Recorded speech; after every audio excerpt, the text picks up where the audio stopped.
your praise, but you're the most high.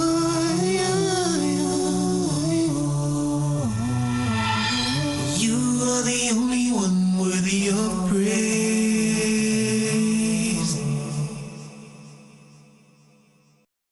Bismillahirrahmanirrahim. Alhamdulillahi Rabbil Alameen. As-salatu as-salam ala Muhammad Rasulullah wa Mustafa Ameen wa ala alihi wa sahbihi ajma'een. Assalamu alaikum wa rahmatullahi wa barakatuh. Dear beloved brothers and sisters, we are entering into an episode of a series that we hope will help us all to see how we can better strengthen our families. In this series, we'll begin to examine ourselves and what we can do individually to spread the beauty of Islam, to strengthen the already strong families and making them stronger. The best way to strengthen families is to strengthen ourselves. Allah subhanahu wa ta'ala says in the Quran that we should enter into Islam wholeheartedly, to give everything we've got. Islam is not a part-time religion. It's not part-time. It's not something we do as a convenience. It's not something that we do or we should do only when it makes us feel good. But we should enter Islam wholeheartedly and give everything we've got 24/7. So when we come into Islam wholeheartedly, that means that everything we do should reflect our love for Allah and our acknowledgement that Almighty Allah subhanahu wa ta'ala, who we cannot see, always sees us. So we don't apply Islam to us or to our lives merely as a convenience, or to only pick and choose parts of Islam or parts of the Quran that make us feel good or that we're comfortable with. But we should take every single part of this religion, every single part of the Quran, every single part that we're aware of the noble traditions of Prophet Muhammad sallallahu alaihi wasallam. And if we do that, that's the only way that we can expect success. We cannot expect success doing Islam part-time. We cannot expect success when we only choose the convenient parts of Islam that are easy, the part that we think that we agree with. I'm going to tell you a little story that I want us all to reflect on, that helps us to take a good look at how we as individuals view the Islam that we think that we have accepted. I'm going to tell you a story about the camel and the ant. First of all, scientists have discovered that the ant is a very special creature that Allah created. The ant is among the most polite creatures on earth. It is said that the ant never passes by another ant without giving it a greeting, without greeting it or acknowledging, I guess maybe it uses its antennas. And the ant is also very, very considerate. We could take a lesson from the ant. It's very considerate. When an ant finds food, it won't completely consume the food without letting the other ants in the family, in its colony, know that there is some food that has been discovered, and he shares in returning that food to the colony. That's the consideration of the ant. The camel, sometimes referred to as the ship of the desert, is very, very wise. The camel has so much wisdom that the camel looks around before it plants its feet. It's very observant and very careful in its movement. So this story about the camel and the ant is related to help us take a good look at ourselves. The story goes that there was an ant going for a walk one day across the desert. And as the ant was walking, it noticed coming in the opposite direction, there was a camel coming towards him. So as the ant drew closer to the camel, it greeted the camel. Assalamu alaikum, ya Jamal. And the camel returned the greeting. Wa alaikum salam. And the ant, as sociable as it normally is, inquired of the camel, so where are you going? Camel said, well, I'm just going for a walk. And the ant said, well, I'm just walking too. Why don't we just walk together? If you're not going to any place special, I'm not going to any place special. Let's walk together. So the camel agreed to continue its direction that it was already going, which was the direction the ant was coming from. So the ant turned around and began to walk with the camel. And as they walked together, they got acquainted. They began to talk, share their experiences, get better acquainted. They shared information about their families and so on and so forth. They communicated and chatted, and they began to bond a little bit. So after several miles of walking, the ant said to the camel, "Why don't you come to my house for tea?" The camel agreed. He accepted the invitation and said, "Okay, I'll come to your house for tea." So the camel accepted the invitation, and they walked a little further until they came to an anthill. And you know, in Islam, traditionally, when you're invited to a brother's house, you don't go inside right away. You wait outside so the brother can go in and check on his family. The ant went inside, and he checked on his family, make sure they were okay to accept company and presentable. So he came back out, motioned to the camel, "Come on inside." And the camel looked at the anthill, and he looked at the ant and said, "What do you mean, come inside?" He said, "Come on inside and have some tea." You know, Muslims are always inviting each other for tea. So the camel said, "No, what do you mean, come inside?" The ant said, "Yeah, come on now. Come on inside and have some tea." The camel said, "What, you kidding? What do you mean, come inside?" He said, "Yeah, come inside." He said, "Are you joking? Look at that anthill. How do you expect me to fit inside that little hole?" He said, "I don't understand. What are you talking about? What are you waiting for? The tea's getting cold. Come on inside." So the camel said, "Wait a minute. I'm beginning to feel a little offended. It seems like you're trying to make fun of me. You invite me to your house and look at this. How do you expect me to fit inside?" And the ant said, "What's your problem? I'm trying to be nice. Come on in and have tea." The camel said, "I'm insulted now. I thought you were serious. All this time, all this walking across this desert, and I thought you were sincere. And you brought me this long way just to ridicule me because of my size. How do you expect me to fit inside there?" The ant said, "I'm confused. What's your problem? I'm trying to be nice and you're refusing to accept my invitation. I thought you wanted to come in. I thought you wanted to be my friend." The camel said, "I thought you wanted to be my friend. All this time, you pretended to be sincere about bonding with me, and you brought me this long way just to make fun of me because of my size. You know that there's no way I can fit inside of there." The ant said, "I don't understand your problem." So the camel said, "Look, let me give you some advice. Either you should build a bigger house or choose smaller friends." Here's the lesson, brothers and sisters. The ant is us, the Muslims. The ant hill, or the house of the ant, is our heart. And the camel is Islam. You see, we spend so much time trying to cram the big, beautiful, magnificent beauty of Islam into our little tiny hearts. We're trying to customize Islam so that it will fit inside of our hearts, into our little hearts. In actuality, our heart should become bigger. The camel said to the ant, "Build a bigger house or choose smaller friends." If we expect to come to Islam wholeheartedly, we should be willing to accept Islam just like it is and not try to change it or customize it or shrink it and make it smaller than it is. Islam is a big, magnificent, beautiful religion that encompasses everything, and it's supposed to be a complete way of life. It's not just a convenient practice. It's not just something that we put on for a costume. Islam is not meant to be something that sits on a shelf that we take down as a convenience.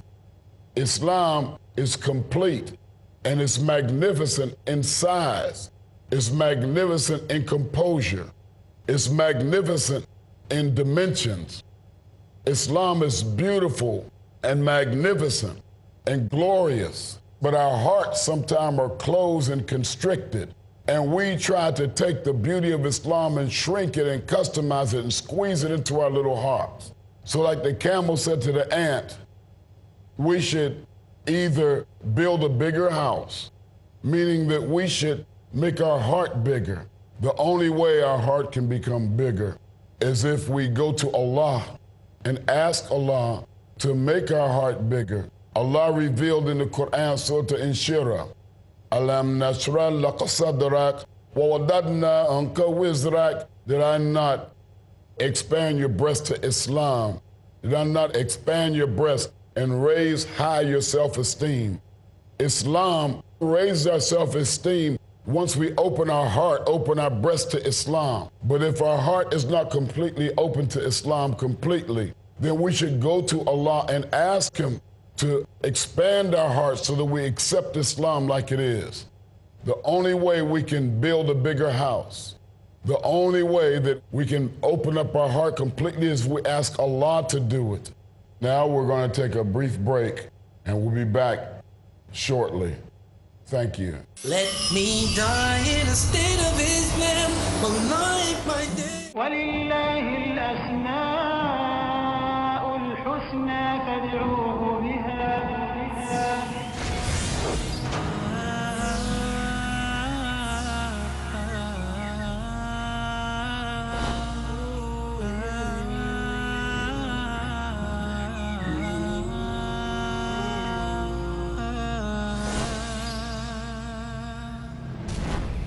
Al-Aziz, the Almighty.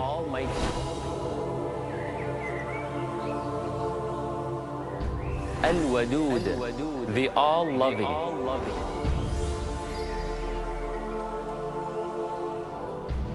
At-Tawwab, the Acceptor of your return.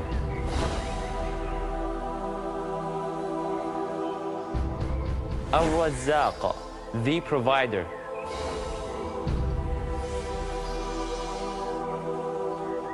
Al-Raqib, the All-Watchful. وَلِلَّهِ الْأَسْمَاءُ الْحُسْنَى. To Allah belongs the beautiful names. فَادْعُوهُ بِهَا. So call Him upon them. To understand more of Allah's beautiful names, join me, your brother Majid Mahmood, on my new series about understanding Allah's beautiful names on Peace TV. الله لا إله إلا هو له الأسماء الحسنى. Don't miss the chance to comprehend the seamless explanation of Allah's beautiful names in Understanding Allah's Beautiful Names every Sunday at 8 p.m. and repeat telecast at 11:30 a.m. Saudi Arabia on Peace TV. أعوذ بالله من الشيطان الرجيم. بسم الله الرحمن الرحيم.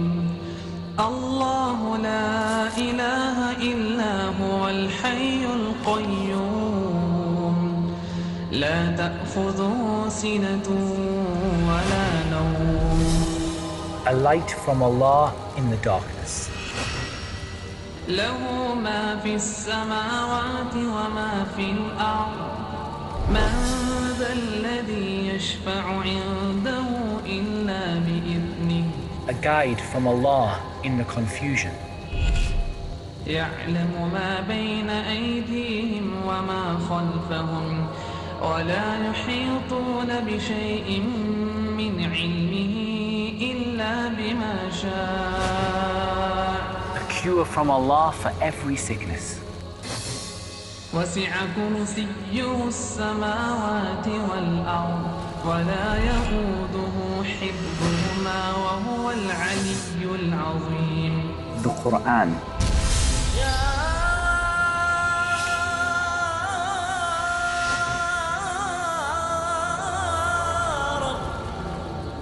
Join me, Muhammad Timham, as we study the beautiful passages of the Quran and the great lessons that they contain in Lessons from the Quran. Study about the glorious lessons that connect us to our Creator, Allah Subhanahu wa Ta'ala, in Lessons from the Quran. Next on Peace TV. Let me die in a state of Islam, my life, my day. Assalamu alaikum. Welcome back as we continue with our series on Save the Families. If we expect to come to Islam wholeheartedly, we should be willing to accept Islam just like it is and not try to change it or customize it or shrink it and make it smaller than it is. Islam is a big, magnificent, beautiful religion that encompasses everything, and it's supposed to be a complete way of life. It's not just a convenient practice. It's not just something that we put on for a costume. Islam is not meant to be something that sits on a shelf that we take down as a convenience.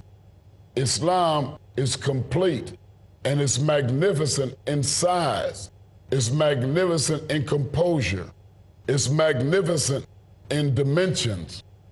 Islam is beautiful and magnificent and glorious, but our hearts sometimes are closed and constricted.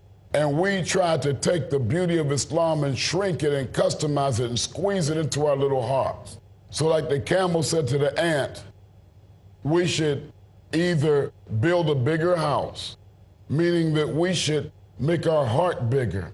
The only way our heart can become bigger is if we go to Allah and ask Allah to make our heart bigger. Allah revealed in the Quran, Surah Inshirah, Alam nashrah laka sadrak wa wadadna anka wizrak. Did I not expand your breast to Islam?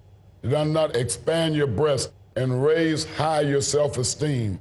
Islam raises our self-esteem once we open our heart, open our breast to Islam. But if our heart is not completely open to Islam completely, then we should go to Allah and ask Him to expand our hearts so that we accept Islam like it is. The only way we can build a bigger house, the only way that we can open up our heart completely is we ask Allah to do it. We should be honest with ourselves. We cannot fool Allah. We should be honest with Allah. We should ask Allah, oh Allah, my heart is not completely open to Islam.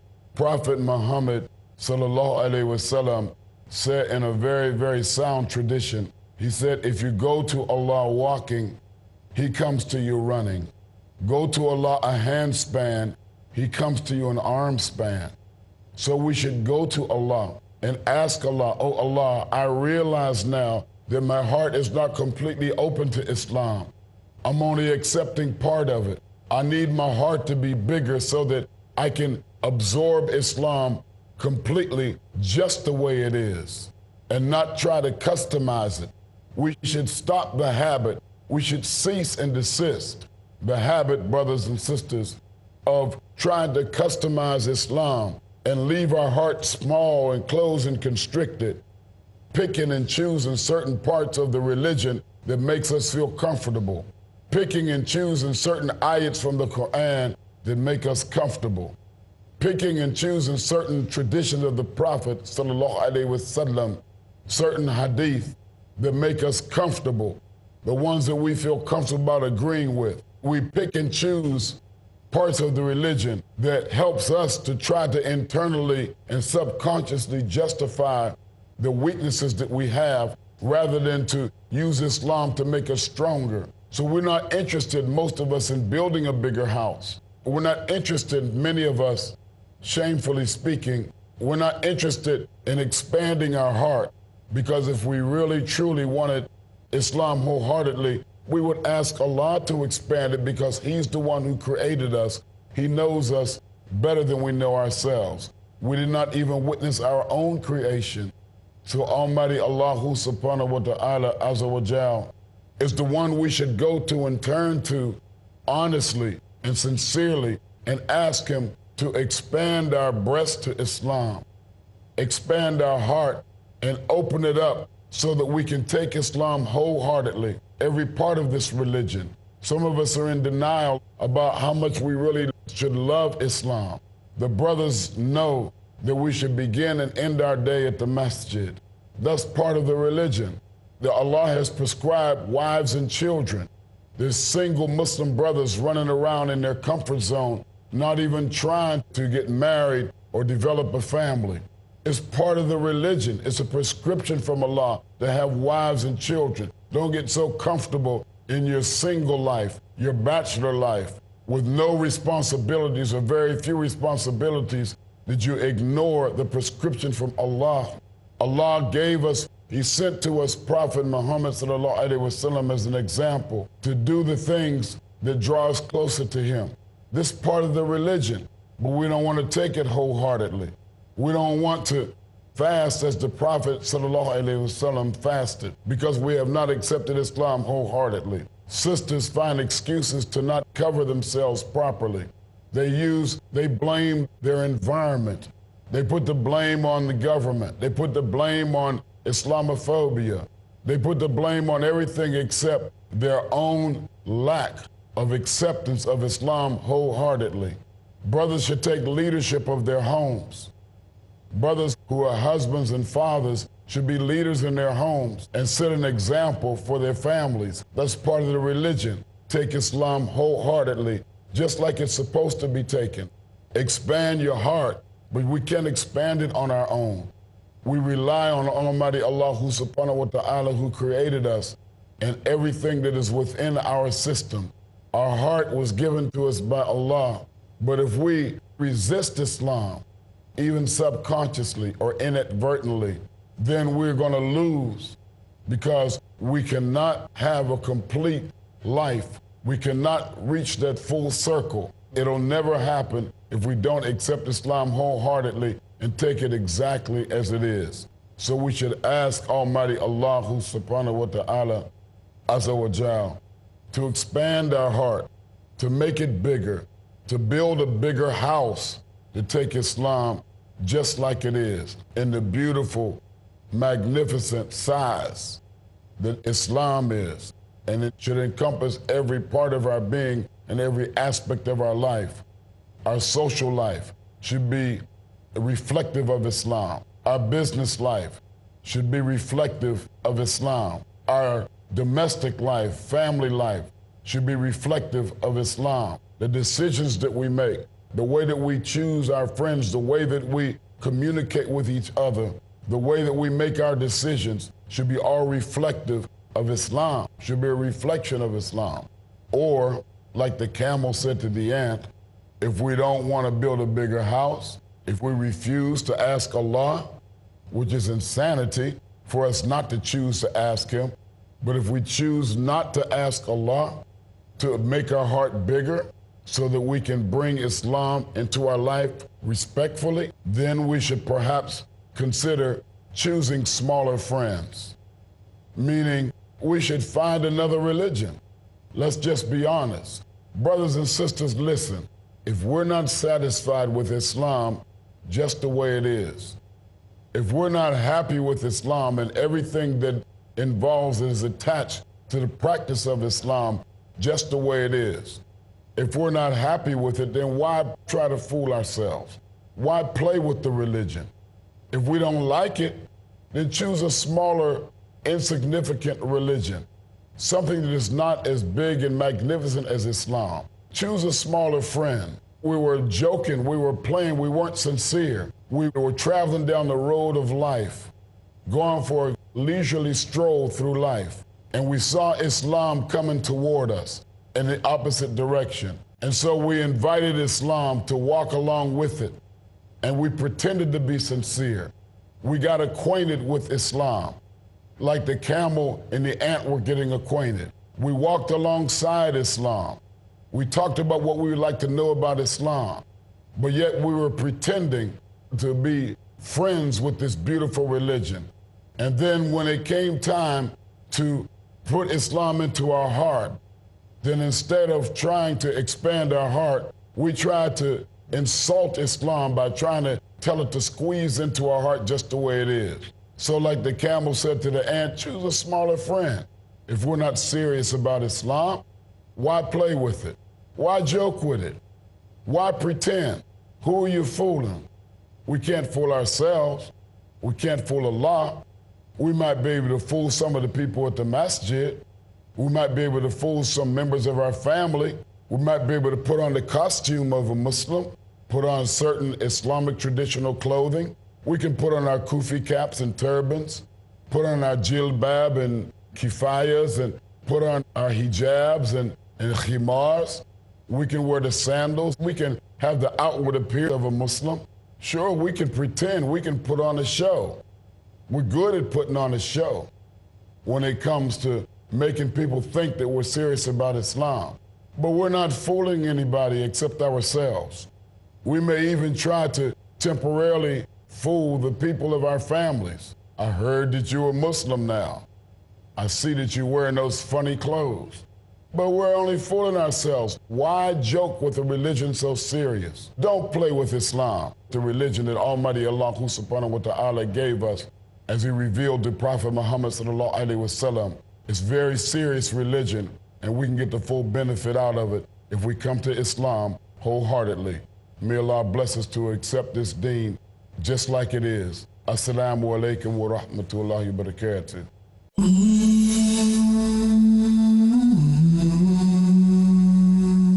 Oh Lord, help me to remember you, to thank you and to worship you. I uphold my covenant as much as I can.